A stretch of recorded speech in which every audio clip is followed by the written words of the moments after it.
দাঁড়িয়ে আছি বাংলাদেশ মিয়ানমার সীমান্তের তুমব্রু পয়েন্টে। আমি আমাদের বাংলাদেশের এই পারে, ঠিক আমার পিছনে দেখা যাচ্ছে পাহাড় আর পাহাড়, সেগুলো হচ্ছে মিয়ানমারের আরাকান রাজ্য, যেখান থেকে রোহিঙ্গাদেরকে বিতাড়িত করে বাংলাদেশে জোরপূর্বক বাস্তুচ্যুত করা হয়েছে।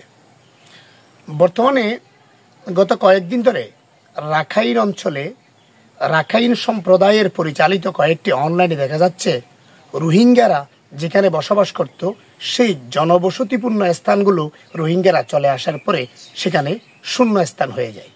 ঠিক সেই স্থানগুলো দখল করে বসেছে আরাকান আর্মি। আরাকান আর্মি বর্তমানে রাখাইন সম্প্রদায়ের বিভিন্ন জনগোষ্ঠীদেরকে এনে সেখানে বসবাস শুরু করিয়েছে। লক্ষ্য উদ্দেশ্য একটাই, রোহিঙ্গারা যাতে আর মিয়ানমারে ফিরে যেতে না পারে।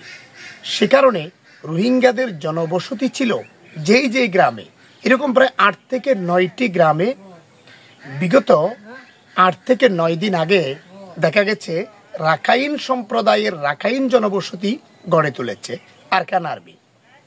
আরাকান আর্মির কৌশল, মিয়ানমারের আরাকান রাজ্যে যেই জায়গায় রোহিঙ্গারা বসবাস করত ঠিক সেই জায়গায় রাখাইন সম্প্রদায়কে এনে তারা বর্তমানে সেখানে বসতি স্থাপন করেছে। ভবিষ্যতে আরো বেশি বসতি স্থাপন করার জন্য নানান কৌশল তারা করে যাচ্ছে। বিশ্ব সম্প্রদায় এখনো বাংলাদেশে রোহিঙ্গা আসার 8-9 বছর হলো নতুন রোহিঙ্গা। 1992 সালে 1978 সালেও বাংলাদেশে এসেছিল রোহিঙ্গারা।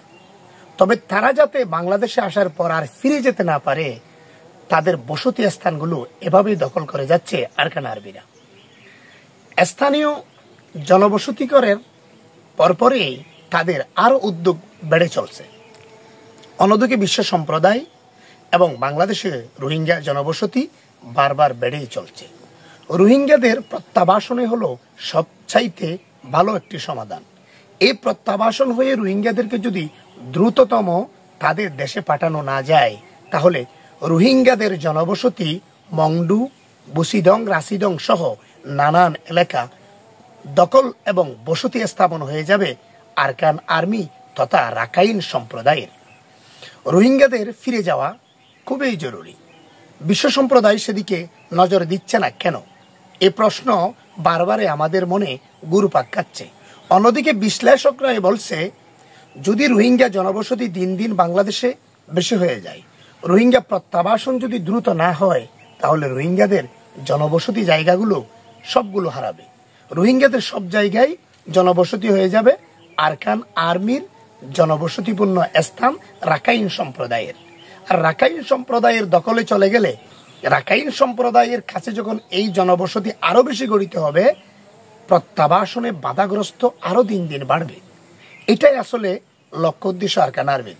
আরাকান আর্মির লক্ষ্য উদ্দেশ্য বিভিন্ন রাষ্ট্র বা মিয়ানমারের বিভিন্ন রাজ্যে যেখানে রাখাইন সম্প্রদায়রা আছে তাদেরকে এনে এনে রোহিঙ্গাদের জনবসতি যেখানে ছিল সেখানেই তারা বর্তমানে জনবসতি গড়ে তুলেছে, আরো গড়ে তুলবে।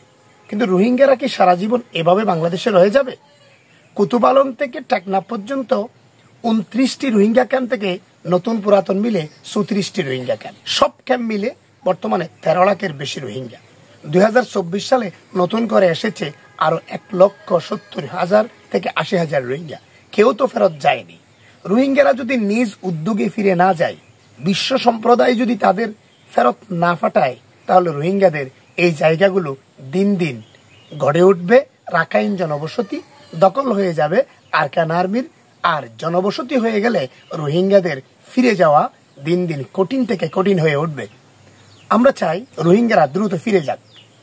নানান ওয়েতে, নানান কৌশলে রোহিঙ্গারা যদি নিজেদের দেশে নিজেরাই ফিরে যায়, তাহলে বাধা কোথায়? এখন তো সেখানে জান্তা সরকার নেই। মিয়ানমার সরকার হারিয়েছে ক্ষমতা রাখাইন রাজ্য থেকে, অর্থাৎ রোহিঙ্গাদের আরাকান রাজ্যটি, সেটি রাখাইন রাজ্য বলে দাবি করে আরাকান আর্মিরা। এভাবে যদি রাখাইন রাজ্য তারা তৈরি করে ফেলে, তাহলে আরাকান রাজ্যটি রাখাইন রাজ্যে পরিণত হবে, রাখাইন সম্প্রদায়ের বসবাস হবে, রোহিঙ্গাদের জনবসতি আর সেখানে গড়ে ওঠা সম্ভব হবে না। তাই দ্রুত সময়ে রোহিঙ্গাদের ফেরত পাঠানো, নয়তোবা রোহিঙ্গাদের নিজ উদ্যোগে ফিরে যাওয়ার না হলে আরো কঠিন হয়ে পড়বে এই রোহিঙ্গা সমস্যা সমাধানের। আমরা বারবার রোহিঙ্গা সংকটের কথা বলি, কিন্তু রোহিঙ্গাদের সঠিক সংকট সমাধান হচ্ছে রোহিঙ্গাদের ফিরিয়ে যাওয়া। যে কোনো ওয়েতে তাদের ফিরে যেতে হবে, না হয় তাদের জনবসতি আরো হারিয়ে ফেলবে।